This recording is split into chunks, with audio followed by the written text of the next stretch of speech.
आभिमुख्य आज्ञा मोर खोर्धा निर्वाचन मंडल समस्त भोटर भाई मान मोर प्रणाम एवं मु भोटर भाई मान जनाऊँगी जे मोर 6 तारिख दिन मु नॉमिनेशन फाइल करी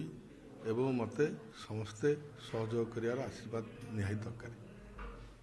केवल आप एटा करछन आपण स्वाधीन प्रार्थी भाबे पुलिस सांसद को हाँ जड़े भाई आम सांसद ठिया होती स्वाधीन प्रार्थी हिसाब से भाई भी मो संगे से दिन नॉमिनेशन करेंगे आपण मैंने से दिन जानवे से भाई किए प्रकृत लक्ष्य ये कौन स्वाधीन प्रार्थी भाव लड़ाई कर हरवाई जितवाई क्यों स्ट्राटेजी नहीं बर्तमान निर्वाचन आज्ञा दी दल ठू मु समदूरता अच्छी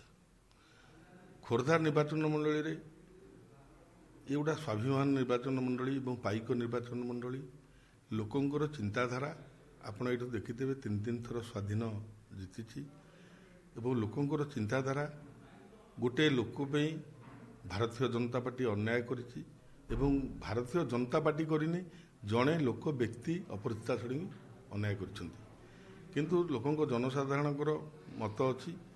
जे तमें स्वाधीन प्रार्थी हिसाब से ठिया हो 10-15 हजार भोट्रे आप जितबे किंतु मु चिंता कली जदि गोटे स्वाधीन प्रार्थी एमपी मो संगे रहिबे मो भोट तो मुझे दे पारि यह भी चिंता करी जन स्वाधीन प्रार्थी ठिया हो मुझे क्या हरैया ठिया होनी मु जितवा को आम ठिया हो आलोचना होची जे आपन को प्रार्थी तो विजु जनता दल को सहाय्य करि पारे एवं एथि मध्य आपन को विजु जनता दल सहयोग करछु बोली याको नै आपन कोन प्रतिक्रिया रखै मु विजु जनता दल आ भारतीय जनता पार्टी समदूरता रक्षा करिछि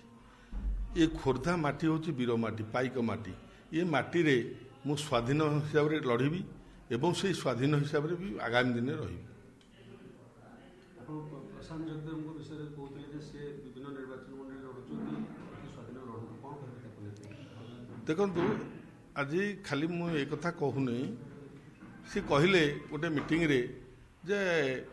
कालुख नेतर भोट नहीं वार्ड मेंबर हवा योग्य नुह 5,000 भोट भी हाथ में नहीं मु कह कथा जदि प्रसाद जगदेव हाथ में भोट अच्छी आमर से सान भाई हे भल मो हाथ में 5,000 भोट भी ना आसतु ये खोर्धा मैदान रे दल छाड़ी आसतु किए केते परिमाणर भोट पाउची आम देखा।